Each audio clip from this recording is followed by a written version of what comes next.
కులగణన విషయంలో రేవంత్ రెడ్డి చేసేటువంటి వ్యాఖ్యలు తెలంగాణ రాజకీయాల్లో ఒకంత చర్చనీయాంశంగా మారాయి. ప్రధానంగా బీఆర్ఎస్ పార్టీని ఉద్దేశిస్తూ ఆయన చేసినటువంటి వ్యాఖ్యలు మాత్రం ఒకంత ప్రకంపనలు అయితే సృష్టిస్తున్నాయి. సో ప్రధానంగా ఈ కులగణనలో పాల్గొన్నటువంటి కేసీఆర్, కేటీఆర్, హరీష్ రావులను తెలంగాణ నుంచి బహిష్కరించాలని చెప్పేసి కూడా రేవంత్ రెడ్డి పిలుపునిచ్చారు. అలానే పీసీసీ సమావేశంలో ఆయన తీర్మానం కూడా చేశారు. సో మరోవైపు తెలంగాణలో బీసీలకు అన్యాయం చేయాలనేటువంటి ఉద్దేశంతోనే గడిచిన ప్రభుత్వంలో సమగ్ర కుటుంబ సర్వే జరిపినప్పటికీ కూడా ఆ వివరాలను బయటికి వెల్లడించలేదని చెప్పేసి కూడా ఆయన కామెంట్స్ చేశారు. సో మొత్తం మీద కేసీఆర్ మీద రేవంత్ రెడ్డి చేసినటువంటి వ్యాఖ్యల మీద బీఆర్ఎస్ నాయకులు ఏమంటారు మనం తెలుసుకుందాం. మాజీ మంత్రి శ్రీనివాస్ గౌడ్ ప్రస్తుతం మనతో పాటు ఫోన్ లైన్ లో అందుబాటులో ఉన్నారు. సో శ్రీనివాస్ గౌడ్ గారు, రేవంత్ రెడ్డి చేసేటువంటి వ్యాఖ్యలు మీరు చూసే ఉంటారు. సో ప్రధానంగా కులగణన విషయంలో కాంగ్రెస్ పార్టీ చిత్తశుద్ధిని ఆయన ప్రధానంగా ప్రస్తావిస్తున్నారు. సో మరోవైపు తెలంగాణలో వెలమ కులానికి సంబంధించినటువంటి ముఖ్యమంత్రి అలానే ఆయన బంధువులు అధికారాన్ని వెలగబెట్టడం కోసమే బీసీలను వాళ్ళు అనగదొక్కుతున్నారు అంటూ ఆయన చేసిన వ్యాఖ్యలు మనం చూడొచ్చు.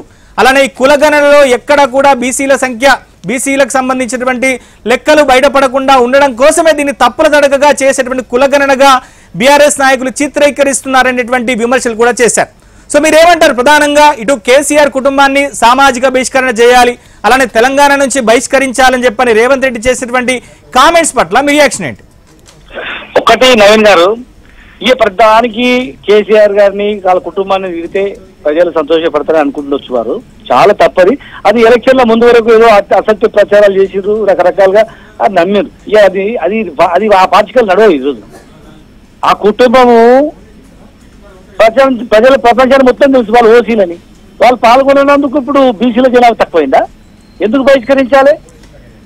ఎస్కే సర్వే చేసి బీసీల శాతము 51% అని చెప్పినందుక, లేదు ఎమ్మెల్యేలుగా బీసీలకు అత్యధిక సీట్లు ఇచ్చి గెలిపించినందుక, తన క్యాబినెట్ లో బీసీలకు మంత్రి పదవులు ఎక్కువ ఇచ్చినందుక, తొలి శాసనసభ స్పీకర్ గా మండలి చైర్మన్ గా బీసీలకు ఇచ్చినందుక, రాజ్యసభ సీట్లు బీసీలకు ఇచ్చినందుక, ఎంబీసీ కార్పొరేషన్ ఏర్పాటు చేసినందుక, బీసీ గురుకులాలు ఎక్కువ ఇచ్చి చదువుకోమని చెప్పినందుక, మార్కెట్ యార్డ్లలో బీసీలకు రిజర్వేషన్ ఇచ్చినందుక అసలు ఎందుకు బహిష్కరించాలా?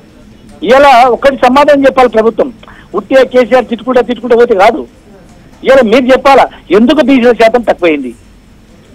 అన్ని కులాలు పెరిగినాయి, ఓన్లీ బీసీలు మాత్రమే ఎంత తక్కువైతారు? ఇలా మీరు 42% ఇస్తామన్నారు. ఏ పద్ధతి ప్రకారం ఇస్తారో మేము అడగలే. సరే ఏదైనా ముందైతే ఎక్కువ ఇస్తారు అనుకున్నాం. కానీ మీరు అసెంబ్లీ సమావేశాలు ఏర్పాటు చేసి చట్టాలు లేకుండా మీరు అసెంబ్లీలో బీసీల శాతం చాలా తక్కువ ఉందని చూపించడానికి మీరు అసెంబ్లీ సమావేశాలు పెట్టినట్టు మాకు అనిపించింది. అంటే బీసీల అవమానపరచడానికి పెట్టినట్టు అనిపించింది తప్ప వేరే ఎక్కడ ఏముంది చెప్పండి? అసలు మీరేం చేసిండ్రు? మీరు ఎన్ని ఎమ్మెల్యే సీట్లు ఇచ్చిండ్రు? రాహుల్ గాంధీ గారు ప్రతి పార్లమెంట్ లో 2 ఇద్దరికి బీసీలకు ఇవ్వాలన్నారు. ఎక్కడిచ్చారండి మీరు? ఈ ప్రభుత్వం ఎక్కడిచ్చింది? చంద్రాయన్ గుట్ట, యాకత్పుర, చార్మినార్, గిరియా ఈ సీట్లు ఓడిపోయే సీట్లు ఇచ్చి మీరు బీసీలకు ఇచ్చినామని చెప్పుకోవడానిక? అంటే బీసీలకు సీట్లు ఇస్తే ఓడిపోతారు అని మీరు రాహుల్ గాంధీ గారు చెప్పడానికా? ఆ పార్లమెంట్కు 2 సీట్లు ఏమంటే ఇవ్వలేదు. ఇలా కార్పొరేషన్లు అయినా ఎక్కడ లేవు. ఈ రోజు మేము చెప్తా ఉన్నాం, సరే మా ప్రభుత్వంలో కొంతమందికి ఎక్కువ ఎమ్మెల్యేలు ఇచ్చారు, రకరకాల రాజకీయ పరంగా లాభాలు కలిగినాయి. మీరు ఈ రోజు ఇద్దరు బీసీలా అండి? ఈ రోజు 6 ఖాళీలలో తక్కువ 4కి ఇవ్వాలా? 4కి బీసీలకు ఇవ్వాలా? మేము అడుగుతా ఉన్నాం. 42% అన్నారు కదా, ఇల్లు కూడా 42% ఇవ్వాలా? 51% అని ఎస్కేఎస్ లో ఉంది. మీ ప్రభుత్వంలో మీ దగ్గర లెక్కలు ఉన్నాయి, అధికారులు చేసిన లెక్కలు ఉన్నాయి. తప్పు చేసిందా కరెక్ట్ చేసిందా మీరు అడగండి. దేశంలో ప్రపంచంలో ఎక్కడెక్కడ దుబాయ్ నుంచి, బొంబాయి నుంచి, ఇంకా అమెరికా నుంచి వచ్చిన వాళ్ళు ఉన్నారు. అరే ఎస్కే సర్వేలో నేను పాల్గొనాలా అని చెప్పి. కానీ ఆ సర్వేకి సంబంధించినటువంటి రిపోర్ట్ ఎందుకు బయట పెట్టలేదు? దానికి విమర్శలు చేస్తున్నారు. మీరు చేయకపోతేనే కదా రేవంత్ రెడ్డి చేసింది. మేము ఈ రిజర్వేషన్ నుంచి కాదు, ఆ సర్వే ప్రకారమే ఇరిగేషన్, ఆ సర్వే ప్రకారమే స్కూళ్ళు, ఆ సర్వే ప్రకారమే కాలేజీలు, గురుకులాలు ఇవన్నీ ఏర్పాటు చేసింది ఆ సర్వే ప్రకారమే. బహిర్గతం చేయకపోవచ్చు, ఒకే రోజులో మేము తీసుకొచ్చినాం. దాని చట్ట పద్ధతి లేవచ్చు, లేకపోవచ్చు. మీరు బహిర్గతం చేయండి, అది కరెక్టా కాదనేది. ఆ ఎస్కేఎస్ తప్పు అని చెప్పండి, అధికారులు తప్పు చేసిందని చెప్పండి, అవకతవకలు చేసిందని చెప్పండి, నిరూపించండి. ఇలా బీహార్లో 62% ఎట్లుంటది బీసీల జనాభా? తెలంగాణలో ఎట్లా తగ్గుతుంది? 2011లో మరి ఎట్లా ఉంది? తర్వాత 2014 చేసినటువంటి ఎస్కేఎస్ క్లియర్ కులం వైజ్గా ఉంది.